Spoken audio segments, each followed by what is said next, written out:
I was born in a windswept village in the Punjab. My family came from Mirpur in Kashmir, but we were displaced by the flooding of our land. It was the Mangla Dam. Having travelled from Mirpur in my mother's belly, I was one of the first Kashmiri babies born in the Punjab.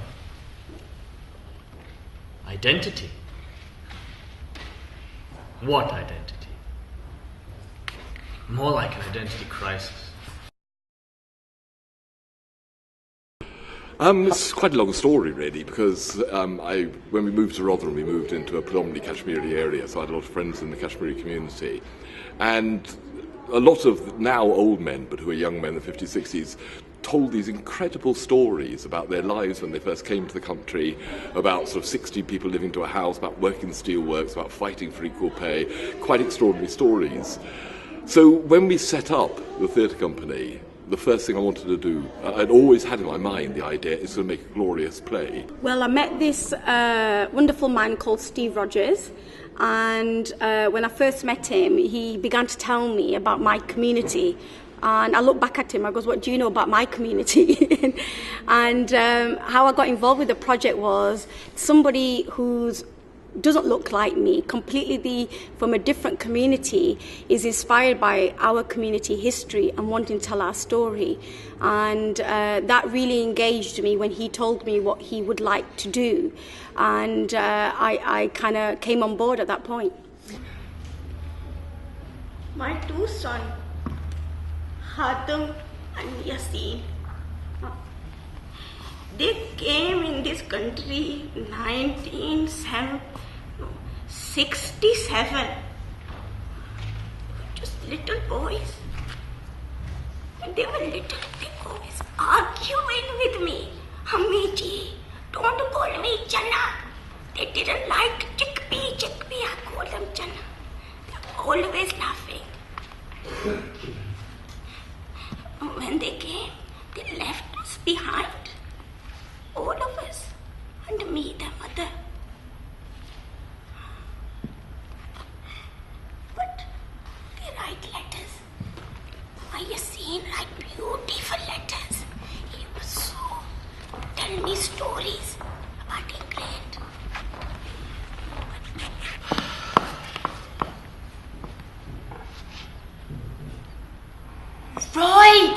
Roy! That Packy's got a family with him! You what? It looks like his family. How bloody many? About 4 or 5. Oh, his wife's pretty. Oh, she's got lovely long hair. Oh, a little girl! Oh, Roy, she's got a red Packy dress on. Bloody hell. When we first set up the idea of doing performance and telling the story of the Kashmiri community was quite alien to our community. And so a lot of people who were very, very suspicious about it felt this might be Bollywood, this might be, sort of girls dancing on stage and all sorts of inappropriate things. And we were very, very careful to be sort of culturally sensitive. Good kids. It didn't mean people like me. Nobody saw me. Oh, and then there were the prayers. I used to be so scared. I knew that God was watching me. But I knew the teachers were watching me. I'd bow my head and pretend to pray. I'd hold my hands up like this. And I'd say, La ilaha illallah Muhammadur Rasulullah. Over and over again.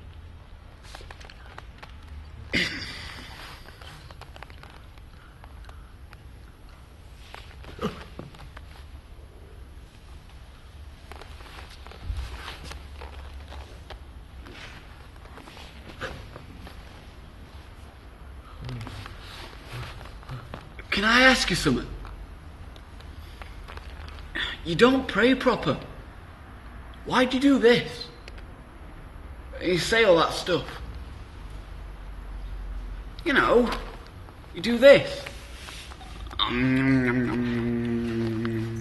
We pray different. I'll get into trouble if I pray English way. Trouble from who?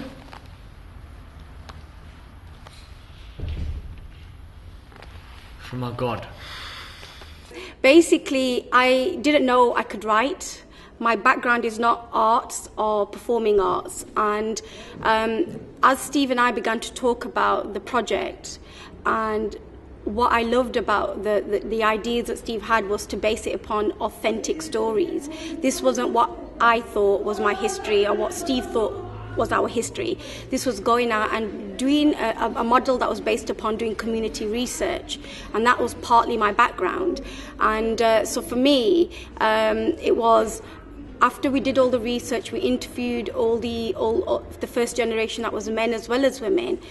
I realized I had a natural ear for the story, and I connected to what people were saying, and it inspired me to have ideas, really.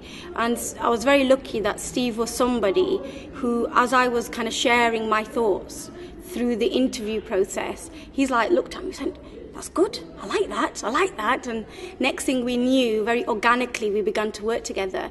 And obviously, if somebody told me 15 years ago that I was going to write a play and it's going to be toured around England, I said, absolutely, never in my lifetime. But as it turned out, that's exactly what happened. And then there was going to town. We had to play dodge the skinheads.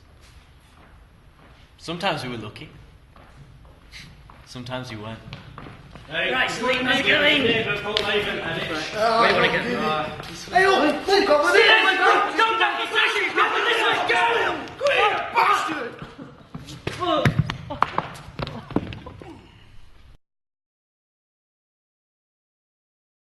Very hard, we're mainly Muslims, and it's when you go to the community to say, oh, I'm doing a drama, because they can't play theatre, they don't understand the language, and it'd be like, oh no, daughters are not going to go on stage, not going to involve with dancing, and there's a very negative perception. And we've kind of slowly perfected it, but not 100%. And the way that Steve and I work, we do engagement. We really go out there, we get to know the community, and we show them this is what we're about. I'm not anti anybody dancing on stage, but it's just not what we do. And there's a different kind of arts there, and it's trying to educate different people about, you have theatre, you have movies, you have this, and even within theatre you can do so many different forms of art. So it was very difficult for people to trust us, that we weren't going to abuse maybe their children, having all maybe mixing on stage. And when we began this story 10 years ago, we didn't even have men and women mixing on stage. Where we were very lucky that our story lent itself to be told with men and women separate, because the men came over first on their own. And what we realised very quickly, by the time we did the second play in 2008, we slowly we introduced concepts and ideas. So, for example, the first time we mixed a male and female on stage was it was just a husband and wife, but a distance between them. Then slowly we had them in family scenes together. We realised which were safe relationships on stage, where men and women, remember, their families will come to see the play. So we got Razia, who's playing a mother in this play, and her husband is going to see her being a wife of another man. So it's a very, it touches a few buttons, but the way we do it with a lot of cultural awareness and religious awareness, we can, if we wanted to, shock people. That's very easy to do, but then we would lose our audience. Our aim is to keep our audience with us on this journey, and for that to happen, Steve and I are very committed to do culturally and religiously appropriate produced art forms, whether that's theatre or any other art form. That's one of our commitments. We may go completely left in a few years' time, but right now where we are, the importance of keeping the community involved is bigger than my desire to do something that they might find something that they would disapprove of. It's the niggers! It's the paddies! It's the Flemings! It's those packies. Hundreds of years of blaming someone else. Be proud to be British.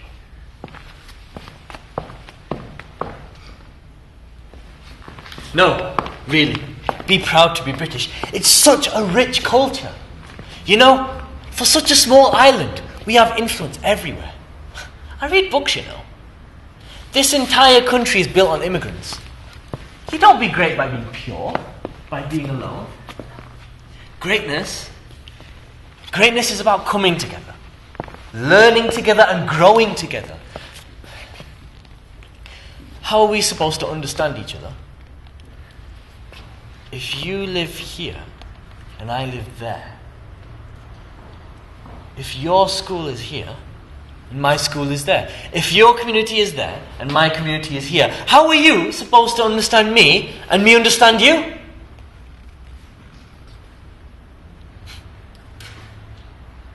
You don't get much understanding by kicking the shit out of me. My brother told me a long time ago that he was doing a play about racism. So basically he said that, oh, it's really good. And at the time I was studying performing arts in college and I wanted to get some more acting experience. So he said, there's a spare part, why don't you give it a go? So I started playing just the lower parts, the small ones, and with time I evolved into playing his big older brother, which is a larger part. So really I just fell into it by accident. But honestly, I didn't realise that it was so hard hitting, and so there was so much life behind it, so much truth, so much, because all these kind of things, they happen in society. So I felt, oh, by being a part of this, I'm doing good by spreading a message, really, because at the end of the day it's about my parents' culture, because they all went through that as well. Nationally,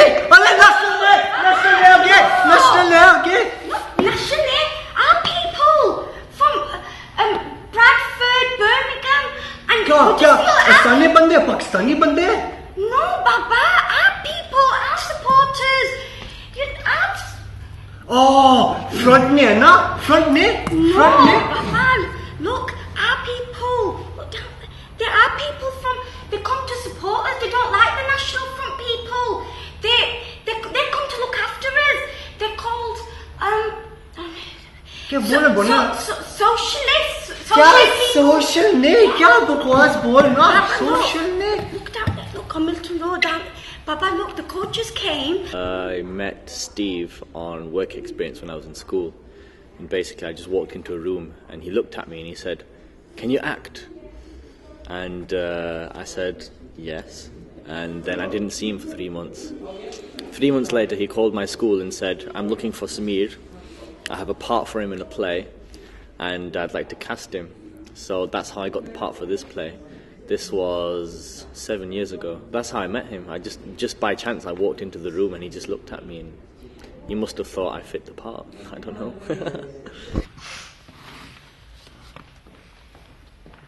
I'm going to the library tomorrow, okay, Mum? Yes.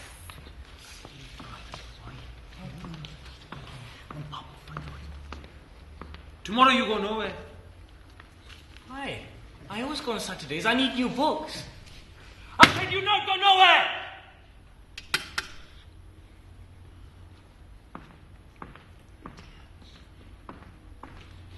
Me and my Doctor Who books have to go back tomorrow, please. Don't have just now. Amni, no town tomorrow, na. Medical books and doctor books. Amni, they're not medical books. Doctor Who is story books.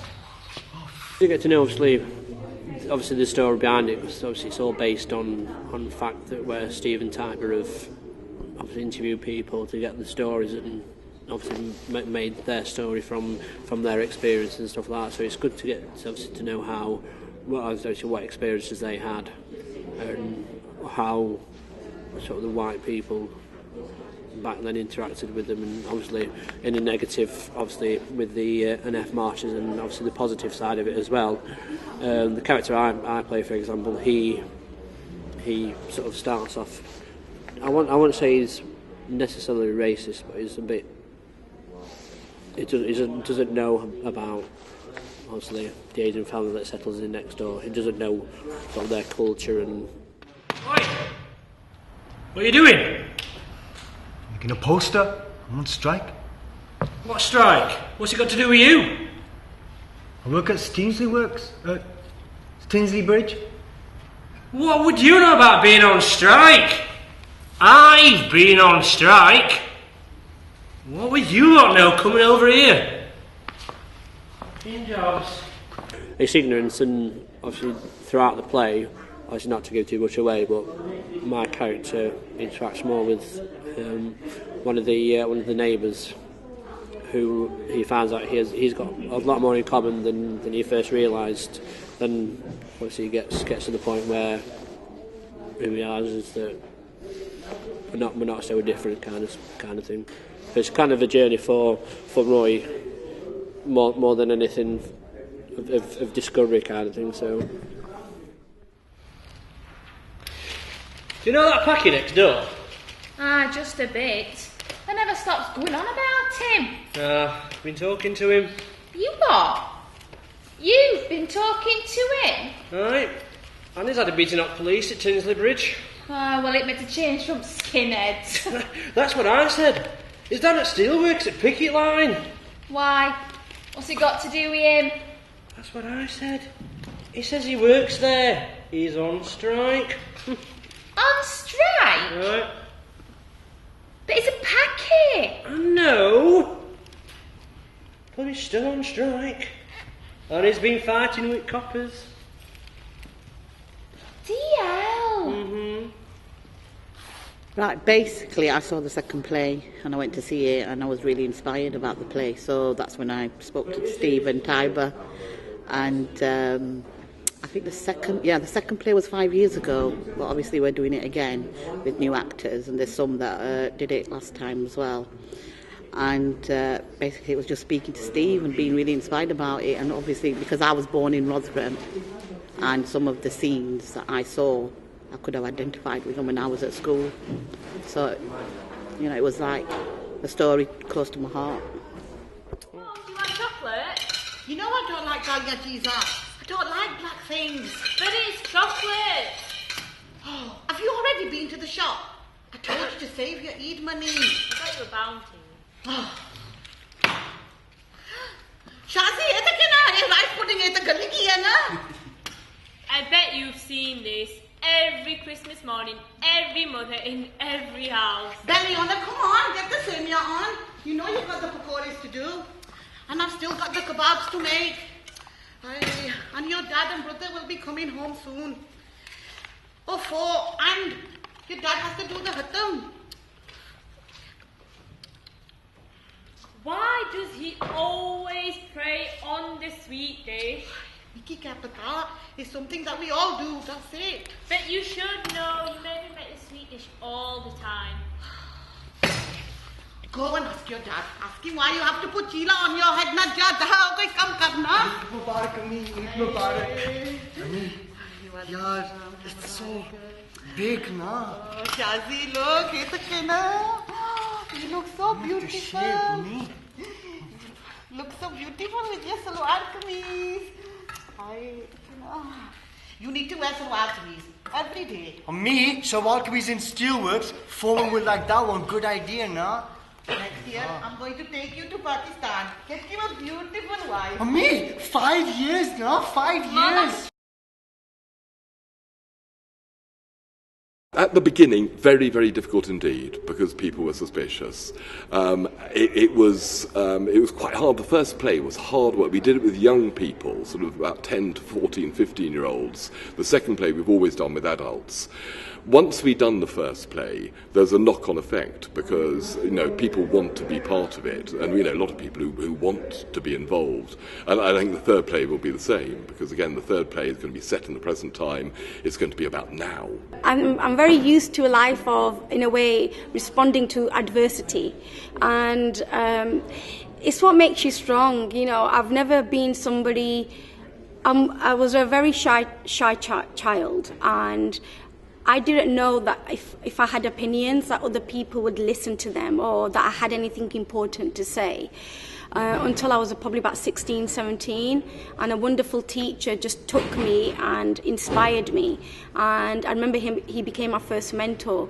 And I learned so much about just trying to be true to who you are and trying to be yourself. I think obviously me being a Pakistani Muslim woman, and I think people have their assumptions. But I think after seeing the play, you know, them stereotypical views of being eradicated, and people just generally want to compliment you on the performance in the play. That's the response I've got. You know, so it's like, oh my God, you're not doing acting. What's that about? But once they've seen the play, they understand what the play is about. From the first play, the second play, well, I think what was quite interesting is when I first spoke to the Cultural Diversity Arts Officer in Rotherham about what I wanted to do, and also to the Arts Centre in Rotherham, they just thought I was mad. They didn't tell me I was mad, then he told me that later. And when I said I was going to actually fill the Arts Centre with a 90% Kashmiri audience for 3 nights in a row, they thought I was absolutely bonkers. And actually what happened was, while we were rehearsing the first play and putting it all together, Rotherham Theatres employed Audiences Yorkshire to actually do a survey amongst the Kashmiri community to see if they were ready to do drama. The survey proved they weren't ready, and came out on the very day that we filled the Arts Centre with a 90% Kashmiri audience. So embarrassed with Rotherham Theatres, they actually gave us the 2,000 quid they got left in their budget to carry on with the performance. But the reaction has always been incredibly positive, because Tiber and I have written it based upon real stories. You know, we've taken the stories of, in the first play, the old men, in the second play, people in their 40s, second generation, and formed the play around those stories. So people have come and said, it's my story, you're using my story. So it's very, very embedded in our community. It was amazing. After the first play, when we performed that around the country, the only way I can describe it, the theatres or the community centres that we went to, there was like a warmth and a glow. And just people had these really big smiles and kind of saying, that's our story, thank you so much. That was me and that happened to me. And we... For Steve and I, we just knew when we had that response from the local communities that we'd got it right, that we were true to what people told us, you know, and that was a very important. It made people feel very good about themselves. What I realised, not being from a background of the arts is not really part of my own family history, is the importance of telling our stories and about having an understanding about where we're from. Just for us to have how do we understand our own identity and belonging if we don't know what path we took to get here? And what the plays and the audience response to our plays have shown us is how important that is. I did the first show, and I heard all the people clapping, I saw their faces, there were people cheering. You really feel good inside. It's like a drug, basically. When you feel all those people being proud, but not being proud, but enjoying the fact that you have entertained them and you've also taught them something as well, giving them something to think about. It made me feel good, because at the end of the day, when you're walking on the streets, you kind of think that, you know, I'm just doing my own part. But when you come before people and you have a message to say, you kind of think you've done something more. So I felt I've done something more than just sitting around at home. I'm getting involved in something bigger and something larger. So I felt really good, like it made a kind of a difference in someone. At least even if it affected just one person, it made me feel good that effect has affected that, made them think maybe a little bit different. I didn't know that you was gonna, you know, since when did you become an actress? And I was like, I don't know, I just got I was interested in the play when I saw it 5 years ago. We've had a fantastic response. We've had so many people that didn't know what to expect when they bought the ticket. But after the play, they were saying, we want to see it again. You know, so we've had a fantastic response. People watching the play. Even children that you might think, oh, it's boring. You know, because it's not. Because, you know, nowadays children like PlayStation games. They don't like to sit in a theatre, watch a performance, a live performance. But the children, young children, have even looked at the play and thought, fantastic. We've been doing this play for nearly a decade now, so a long time. We have all grown up together. Honestly, in the beginning I was scared because of all these new faces, but after a while you get to know their personalities. So a lot of people in this play, they play totally different parts to what they're like in real life. Al, for example, he plays a hardcore racist. He calls everybody bad words, really racial words.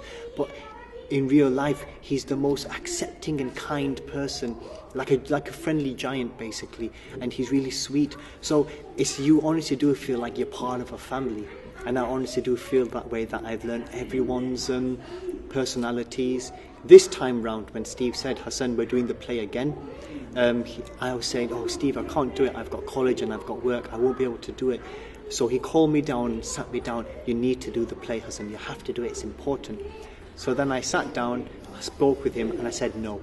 But then this is a true story, but then when I saw Al and a few other people walk through the door, I remembered the family, and I said, actually, do you know what? Yeah, I'll do it. I turned around to Steve straight away. I said, do you know what, Steve? I'll just do it. And he goes, oh, brilliant. Because I felt I want to be part of that family again. Chicken!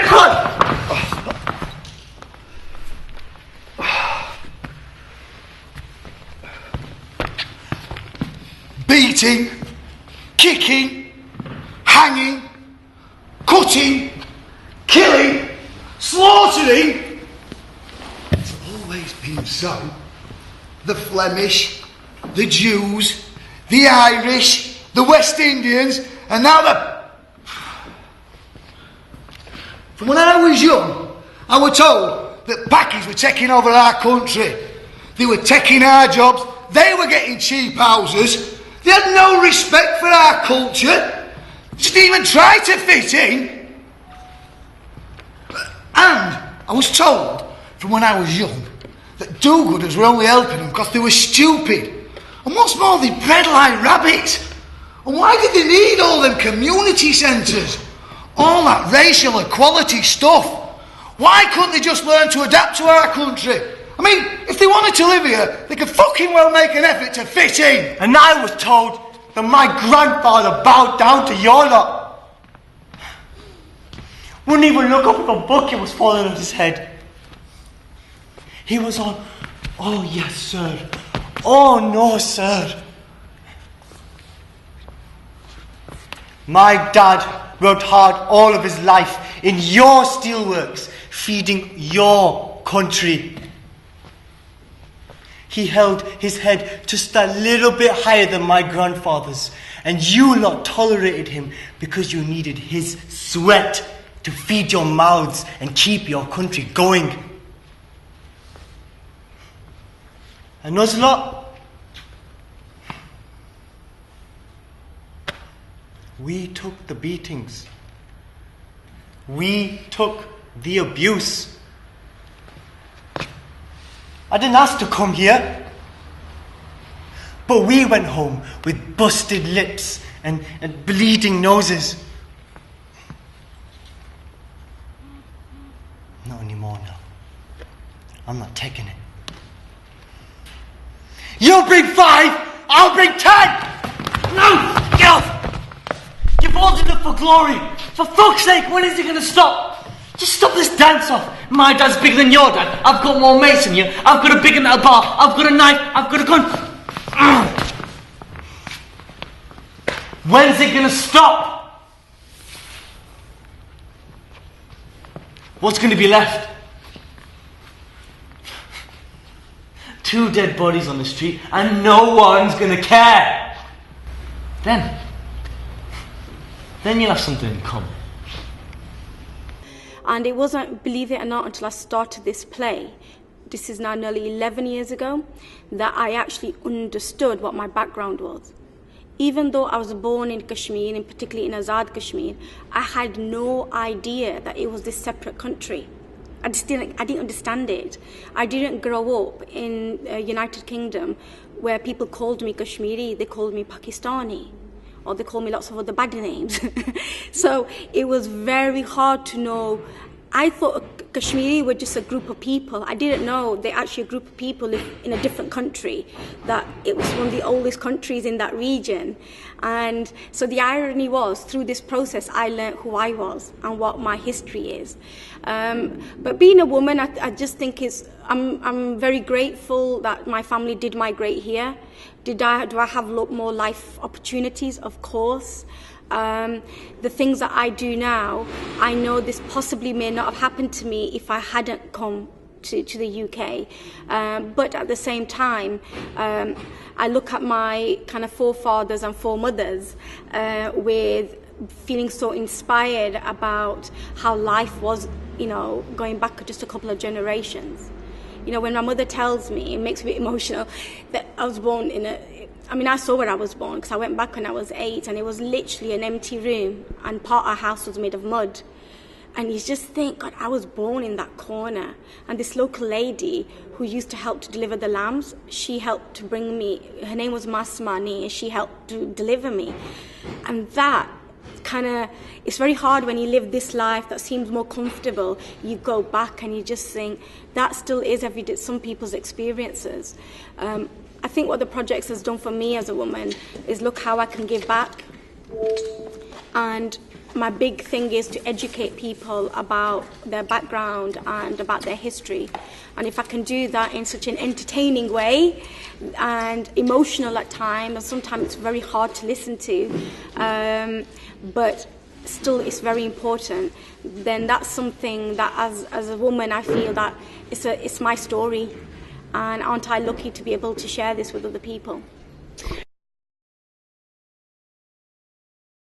I was younger and I first did this play. I used to scream and shout my lines. There used to be no direction, basically. I just used to throw my arms about and just say anything. I was rubbish at portraying what I needed to say. This time round, over the years working with Steve, I've learnt to hone my skills. He's taught me to really feel the lines, to concentrate on what you want to say, to become the part. And my confidence has grown vastly. I'm not at all scared to go in front of people and speak, to go in front on the stage or anything and say what I feel or want to say. Or when I was younger, I was a lot shy. Now I'm not at all. He really has helped me become a stronger person in myself and my confidence. And now he's really taught me about acting and taught me how to just be a little bit more calm and more collective and think about what you have to say and what you want to do. So in a way you can say that he's helped me progress further, which is really good, to be honest. Well, at the time I was going to be doing medicine, and so I started down that line. I was going to college with a group of friends. We were all going to do medicine, either be dentists or doctors. But getting into this play and meeting Steve and starting to work in the theatre side of things, I realised that actually I'm enjoying this a lot more. And I've always done what I wanted to enjoy. So I decided to scrap the medicine plan and go down theatre. So I'm also a musician as well. At the time it was just a hobby. This has become my job, so I go into schools now. I teach music, percussion from all around the world, from South America to Africa to Middle East. I teach all different kinds of drums. And then I do performances like this, so I act as well. And it's changed my life completely. Otherwise I would still be in university studying to be a doctor right now, and I'm pretty sure it's a lot more fun doing this. They tell me I'm Pakistani.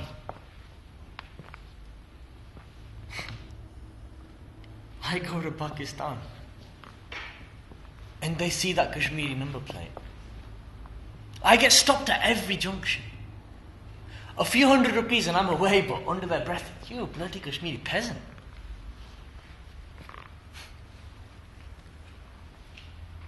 And you tell me I'm Kashmiri. Well, I go to Kashmir and they say, you're bloody, you know nothing of life here. You know nothing of hardship. You know nothing about our lives. What do you know? And then, finally, I come back here. The country I've known the most. And you tell me to go back to my country.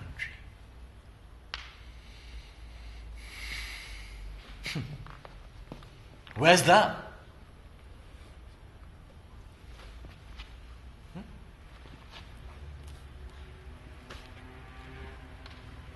This is my country.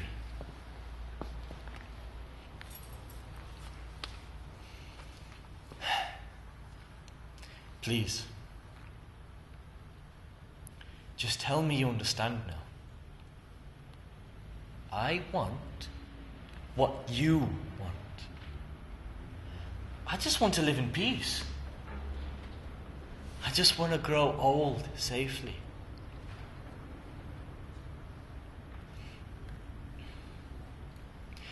I want to have a belonging.